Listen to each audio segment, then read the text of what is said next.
আশা করি সকলে ভালো আছেন। আজকে আমরা সেটের অন্তর নিয়ে আলোচনা করব। সেটের অন্তর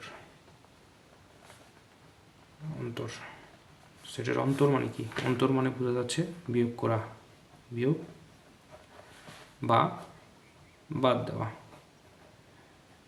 বিয়োগ বা বাদ দেওয়া। তো এটাকে আমি চিনব কীভাবে? তো একে প্রকাশ করা হয়, এই যে সেটের অন্তরকে বা বিয়োগ চিহ্নকে প্রকাশ করা হয় এই যে এই চিহ্নটা দ্বারা,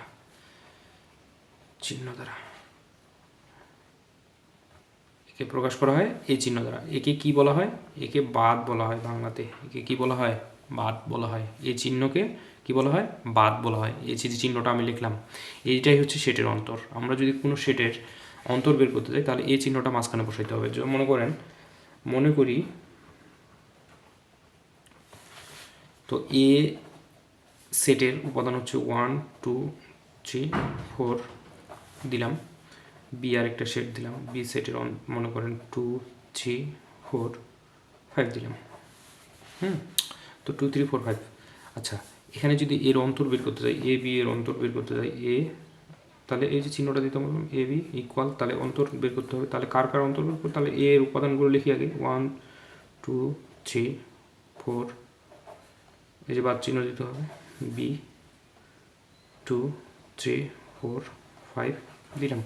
আচ্ছা, এখানে আপনারা একটা জিনিস মনে রাখবেন, যে আমাদের মনে রাখার জন্য সবসময় একটা জিনিস নোট করে নেবেন, যেটা যেটা যেটা উভয় পক্ষে এক কথা লিখে দেবেন এ ও B, A O B, A O B A যেটা যেটা মিলবে, মিলে যাবে বা মিলে যাবে, যেটা যেটা মিলে যাবে সেগুলোকে বাদ দিতে হবে, গুলোকে বাদ দিতে হবে, বাদ দিতে হবে, সেগুলোকে বাদ দিতে হবে। কিন্তু আরেকটা জিনিস মনে রাখতে হবে, কিন্তু বাম পাশের মিল নেই এমন সংখ্যা লেখা যায়, কিন্তু বাম পাশের মিল নেই এমন সংখ্যা লেখা যায়, কিন্তু ডান পাশের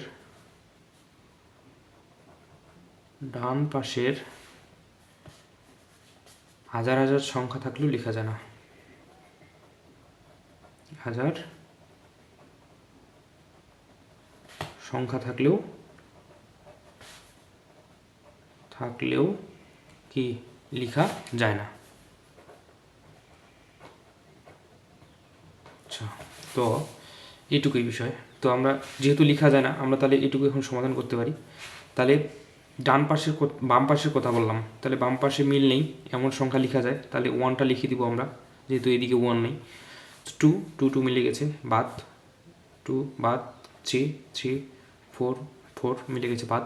কিন্তু আমাদের এ পাশের বললাম যে ডান পাশের সংখ্যা আর এদিকের সংখ্যা, যদি এদিকে সংখ্যা থাকতো তাহলে আমরা 5 5 বাদ দিতাম, কিন্তু ডান পাশে এদিকে 5 আছে, বি সেটে 5 আছে, কিন্তু এ সেটে 5 নেই, তাহলে লিখা যাবে না। তাহলে এটাকে লিখা যাবে না। প্রথমে বললাম যদি বাম পাশে থাকতো তাহলে লিখা যেত, কিন্তু ডান পাশে আছে বিধায় এটাকে লেখা যাবে না। তাহলে দিদি বন্ধু ক্লোজ করে দেবো। তাহলে এ বাদ বি এর মান হচ্ছে 1 পেলাম। তো এখন শক্তি সেট সম্পর্কে জানবো। শক্তি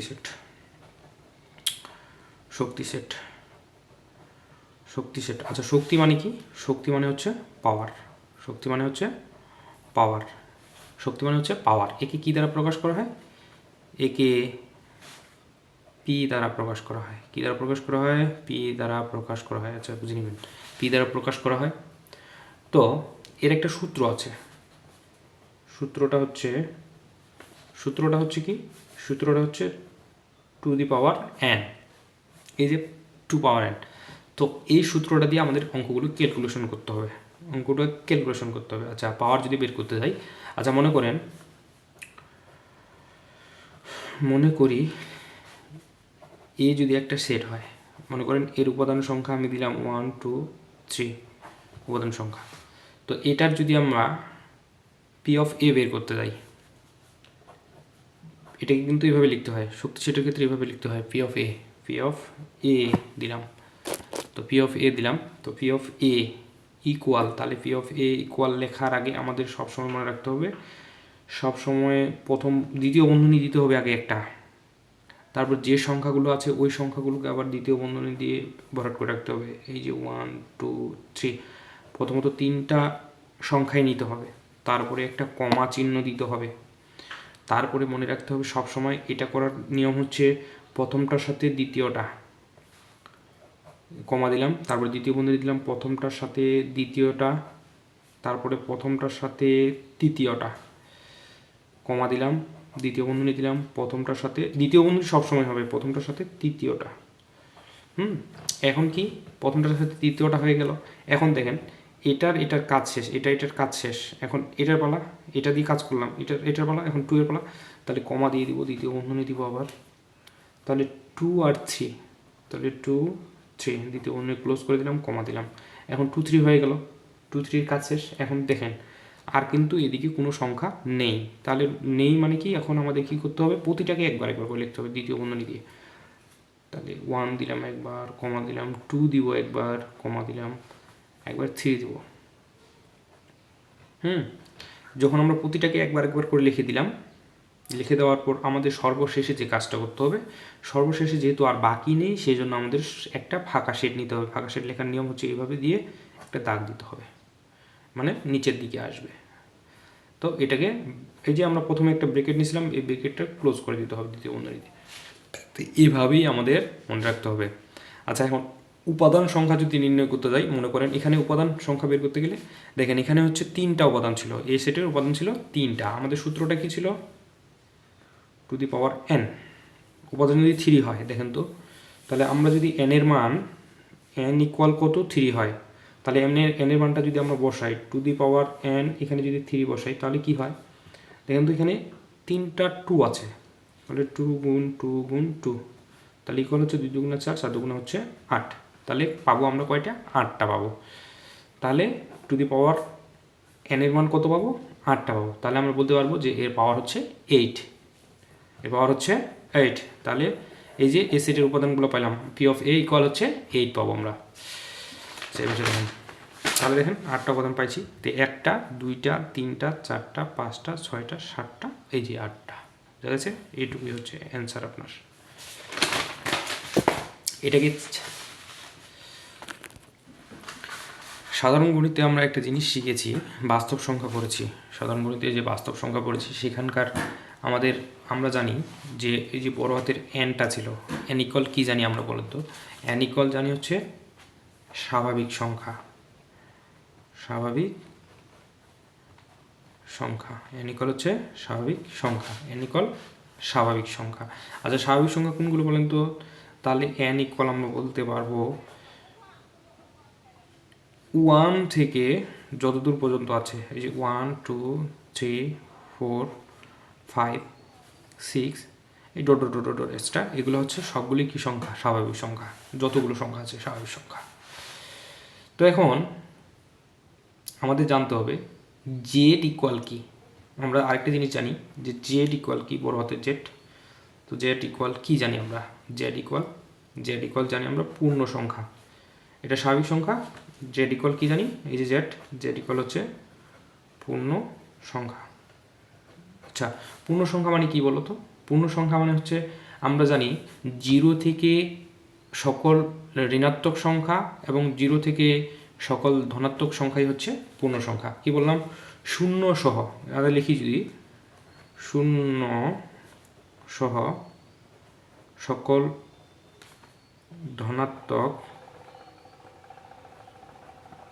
ও ঋণাত্মক সংখ্যাকেই কি বলে, সংখ্যাকেই পূর্ণ সংখ্যা বলে, পূর্ণ সংখ্যা বলে।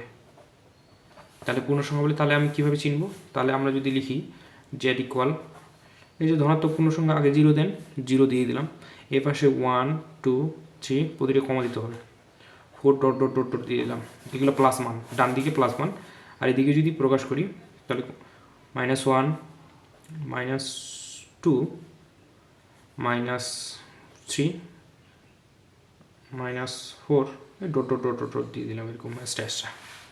তো এইগুলো হচ্ছে পূর্ণ সংখ্যা, এগুলো আমরা পূর্ণ সংখ্যা জানি। এই সংখ্যাগুলো আমাদের কাজে লাগবে। দেখেন তারপরে এরপরে যে আমরা জিনিসটা জানবো, যে জিনিসটা সেটি হচ্ছে সমান সেট। সমান সেট, সমান সেট। আচ্ছা সমান সেটটা কি এটা জানতে হবে। আচ্ছা সমান সেট, সমান মানে তো আমরা বুঝি ইকুয়াল। সমান মানে কি জানি আমরা? ইকুয়াল। সমান মানে কি? ইকুয়াল। আচ্ছা সমান সেট, সরি আমরা মনে হয় সমান সেট বিগত ক্লাসে দেখেছি। এখন আমরা আরেকটা জিনিস জানি। আচ্ছা আমরা কিউ ইকুয়াল কি জানি? বড় হাতের কিউ ইকুয়াল আমরা জানি মূলদ সংখ্যা। মূলদ সংখ্যা, কিউ ইকুয়াল হচ্ছে মূলদ সংখ্যা। তো মূলদ সংখ্যা কাকে বলে আমরা জানি না, সাধারণ গণিতে পড়ছি মূলদ সংখ্যা। তো মূলদ সংখ্যা পি বাই কিউ আকারকে, পি বা কিউ আকারের, পি বাই কিউ আকারের সংখ্যাকেই কি বলা হয়? মূলদ সংখ্যা বলে। মূলদ সংখ্যা বলে, মনে রাখতে হবে। পি বাই কিউ আকারের সংখ্যাকে কি বলে? মূলদ সংখ্যা বলে। আচ্ছা আরেকটা জিনিস জানি যে বড় হাতের আর ইকুয়াল কি জানি আমরা? আর ইকুয়াল হচ্ছে, দেখেন আর ইকুয়াল কি জানি? আর ইকুয়াল হচ্ছে রিয়েল। আর ইকুয়াল কি? রিয়েল। রিয়েল মানে কি? আমরা বলি না যে রিয়েল, রিয়েল মানে বাস্তব। রিয়েল মানে হচ্ছে বাস্তব। আচ্ছা রিয়েল যদি হয় বাস্তব, তাহলে বাস্তব সংখ্যা। রিয়েল হচ্ছে বাস্তব সংখ্যা। তো আমরা জানি যে বাস্তব সংখ্যা মানে তো আমরা জানি তো রিয়েল, বাস্তব সংখ্যা সব। তো এখন দেখেন আমরা যদি এগুলো মোটামুটি জানলাম, শিখলাম, তো অধ্যায়ের মোটামুটি অধ্যায়ের সেট আমরা সম্পূর্ণ শেষ করলাম। তো সেটের একটা অঙ্ক সমাধান করার চেষ্টা করি আমরা। প্রশ্ন যদি আমরা দেখি, একটা বোর্ড বইয়ের প্রশ্ন নম্বর, তো প্রশ্নে যদি আমরা একটা দেখি সমাধান করার চেষ্টা করি, দেওয়া আছে, লিখব, দেওয়া আছে সার্বিক সেট। এটা সার্বিক সেট, সার্বিক সেট, হ্যাঁ এটা হচ্ছে সার্বিক সেট। তো দেখেন সার্বিক সেট ইকুয়াল দেওয়া আছে এক্স সাজ দ্যাট 1, এটা হচ্ছে এক্স সাজ দ্যাট 1, হ্যাঁ ওটা 1, এক্স সাজ দ্যাট 1, এটা দেন ইকুয়াল এক্স, এক্স দিলাম মানে 1 থেকে এক্সের মানটা বরাবর সমান, এবং আবার এক্সের মানটা 20 থেকে ছোট বা সমান, n belongs to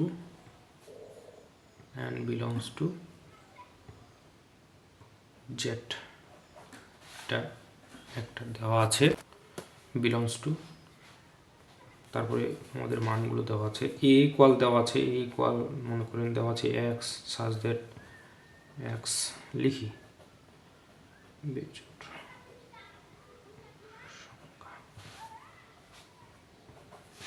তারপরে দেওয়া আছে আমাদের বি ইকুয়াল দেওয়া আছে,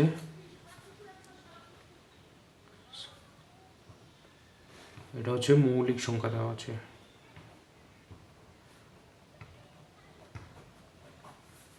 সি ইকুয়াল দেওয়া আছে, দেখেন সি ইকুয়াল দেওয়া আছে আপনার এক্স সাজ দ্যাট এক্স, না sorry x such that x দেওয়া আছে, বিলংস টু দেওয়া আছে এ, এবং এক্স বিলংস টু বি। আচ্ছা আপনাদের একটা জিনিস বুঝাই দিই, যদি আমরা সাধারণ গণিতে একটা জিনিস পড়েছি, সাধারণ গণিতে আমরা ক্যাপ এবং কাপ সম্পর্কে পড়েছি, ক্যাপ এবং কাপ। আচ্ছা ক্যাপ এবং কাপটা কি আসলে? দেখেন আমরা জানি কাপ বলতে এটাকে বোঝায়, কাপ বলতে এই যে কাপের মতো দেখতে, এটাকে কাপ বলে, কি বলা হয়? কাপ বলা হয়। তো এই যে উল্টা যেটা ক্যাপের মতো, ক্যাপের মতো মাথার ক্যাপের মতো, তো এইটাকে আমরা কি বলি? এটাকে বলি ক্যাপ। তো ক্যাপ, সরি ক্যাপ, কাপের কাজ কি, ক্যাপের কাজ কি? তাহলে এই যে ক্যাপের কাজ হচ্ছে কমনগুলোকে নেওয়া,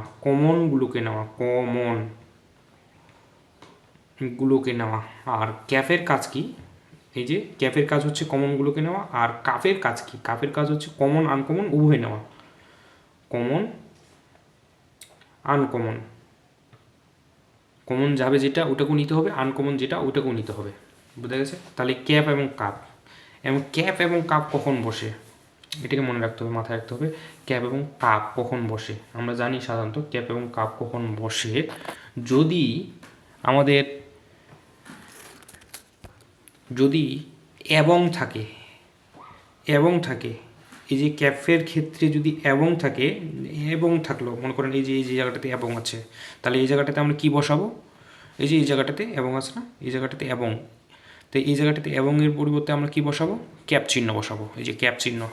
এবং হলে আমাদের মনে রাখতে হবে, এবং হলে ক্যাপ চিহ্ন বসাইতে হবে। এবং কাপ চিহ্নটা কখন বসাবো, যখন অথবা থাকবে, এটুকু হচ্ছে অথবার ক্ষেত্রে আমরা কাপ চিহ্ন, এবং থাকলে ক্যাপ চিহ্ন। বোঝা গেছে? আশা করি বোঝা গেছে। দেখুন আমরা অঙ্কটা সমাধান করার চেষ্টা করি। অঙ্কটা সমাধান করলে সমাধান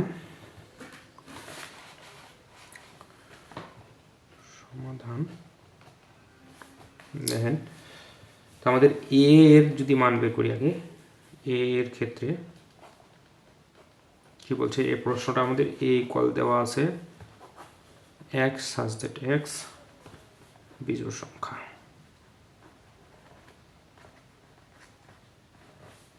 বেজোড় সংখ্যা, তো দেখেন আমরা জানি বেজোড় সংখ্যা কোনগুলো। বেজোড় মানে হচ্ছে ওই যে 1, 3, 5, 7, 9, 11, 13, 15, এগুলো হচ্ছে বেজোড় সংখ্যা। আচ্ছা, আমাদের এইখানে একটা সীমাবদ্ধ দেওয়া আছে। আমাদের এই যে আমরা সার্বিক সেটের মানটা আমাদের বলে দিছে যে সার্বিক সেটের মানটা কতদূর পর্যন্ত সীমাবদ্ধ। এই যে এক্সের মান 1 থেকে বড় এবং 20 থেকে ছোট, 20 থেকে কি ছোট।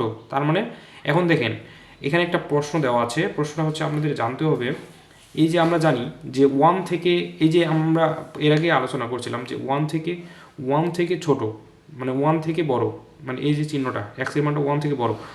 কিন্তু আমাদের সবসময় একটা জিনিস মনে রাখতে হবে, যদি কোনো অঙ্কের মিডিলে এরকম করে এই চিহ্নটা দেওয়া থাকে, ইকুয়াল থাকে, তার মানে এর বাম পাশে যে সংখ্যাটা থাকবে 1 বা 2 যাই থাক না কেন, ওই সংখ্যাটাও নিতে হবে এবং ওর পরবর্তী সংখ্যাগুলো নিতে হবে।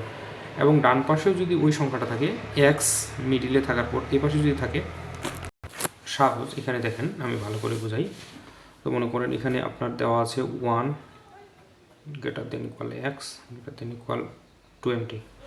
তো আপনাকে এটা মানে হচ্ছে 1 এবং 1 থেকে বড়, 1 থেকে বড়, 1 এবং 1 থেকে বড় বলে দিচ্ছে, 1 এবং 1 থেকে বড়, 2, 3, 4, 5, 6, 7 ডট ডট এই 19 পর্যন্ত। কিন্তু এখানে বলছে 20 থেকে ছোট কিন্তু 20-এর সমান, ছোট কিন্তু 20-এর সমান। ওই জন্য এই চিহ্নটা থাকে একসাথে গ্রেটার দেনের নিচে যদি এই চিহ্নটা থাকে, তাহলে আমাদের ওই সংখ্যাটা এবং ওর চেয়ে ছোটো সংখ্যাটা সহ নিতে হবে। বোঝা গেছে? আশা করি বোঝা গেছে। তো দেখেন আমাদের বলছে,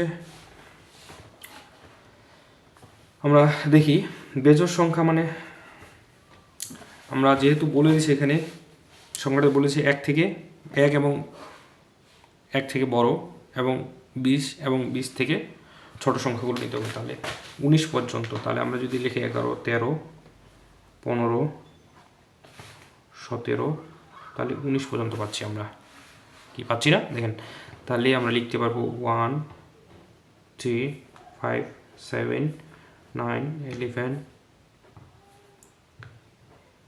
30, 15, 17, 19 দেখেন 19 পর্যন্ত আমরা দিলাম যেহেতু বেজোড় সংখ্যা। এরপরে তাহলে আমরা বেজোড় সংখ্যার মান পেয়ে গেলাম। এখন বিয়ের ক্ষেত্রে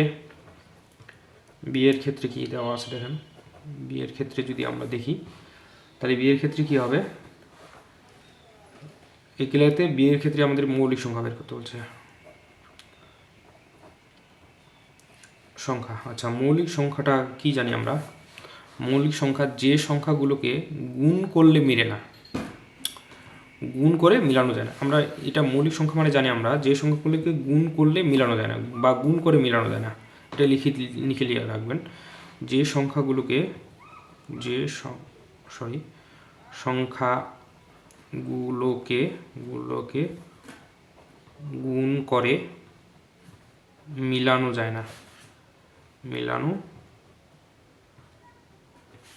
না সেগুলো কি মৌলিক সংখ্যা, সেগুলোই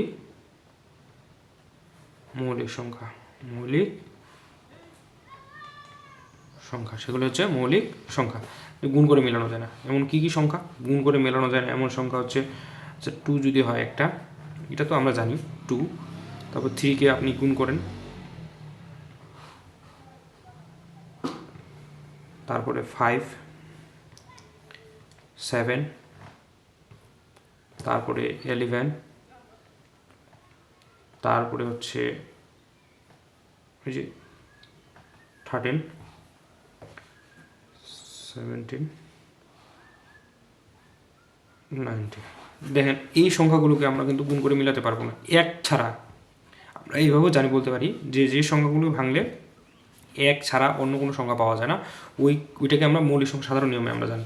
তো দেখেন এখানে আমরা যদি হিসাব করি দেখতে তাহলে সংখ্যা পাচ্ছি 2, 3, 5, 7, 11,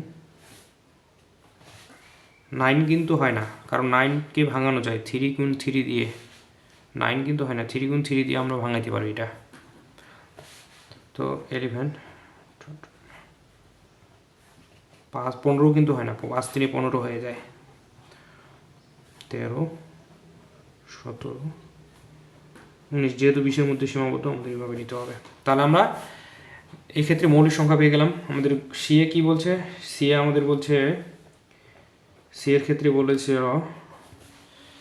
সিএ বলেছিল এক্স such that x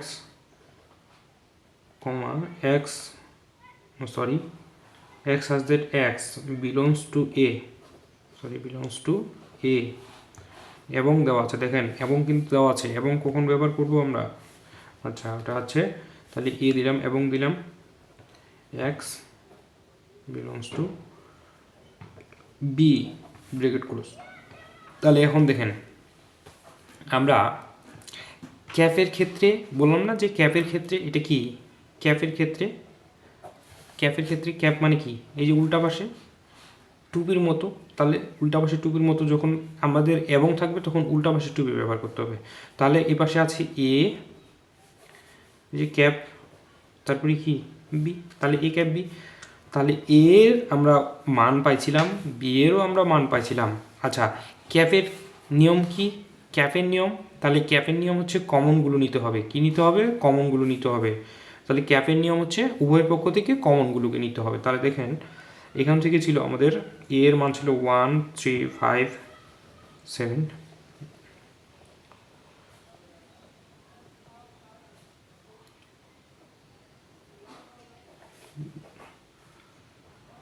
এখানে দিলাম,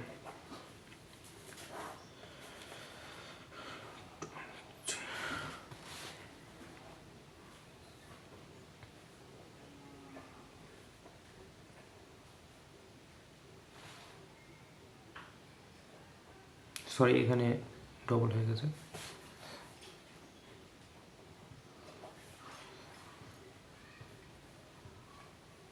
আচ্ছা এখন দেখেন কমনগুলো নিতে হবে, তার মানে কমন বলতে এখানে কি কি কমন যাচ্ছে এগুলো দেখেন, কমন যাচ্ছে কি কি, এখানকার 3, এখানকার 3, 1 যাচ্ছে না কারণ এখানে 1 নেই, 3 যাচ্ছে তাহলে 3 নিব, তাহলে এখানকার 5, এখানকার 5, তাহলে 5 নিব, তারপর কি যাচ্ছে এখানকার 7, এখানকার 7, তাহলে 7 নিব কমা দিয়ে, তারপরে এখানকার 11, এখানকার 11, 9 কিন্তু নাই, তারপরে এখানকার আমাদের 13, এখানকার 13, সরি 13 নিয়ে নিলাম, তারপরে আমাদের এখানকার 17, এখানকার 17 নিয়ে নিলাম, এখানকার 19, এখানকার 19, এই যে 19 নিয়ে নিলাম। এই যে আমাদের অ্যান্সার হয়ে গেছে, এটুকুই আমাদের বের করতে বলছিল, এ বি এস সি এর মান বের করতে বলছে। আচ্ছা এটা কিন্তু আমাদের প্রশ্নটা কিন্তু আমাদের বলে দিয়েছে যে এটাকে তালিকা পদ্ধতিতে প্রকাশ করতে হবে, মানে এগুলো মানগুলো দেওয়া আছে, এগুলোকে আমরা প্রথমে বলছিলাম যে এ যদি সংখ্যায় থাকে, বাংলা লেখায় থাকে, তাহলে এটা কিসে দেওয়া আছে, এটা দেওয়া ছিল আমাদের গঠন পদ্ধতিতে, এটাকে আমাদের কিসে নিয়ে আসতে হবে, তালিকা পদ্ধতিতে। তালিকা পদ্ধতি মানে কি, যে সংখ্যার পরিবর্তে 1 2 3 4 সংখ্যাগুলো পরে কমা কমা কমা দেওয়া থাকবে।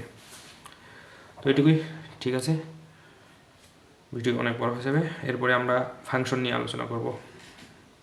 সকলকে অসংখ্য ধন্যবাদ।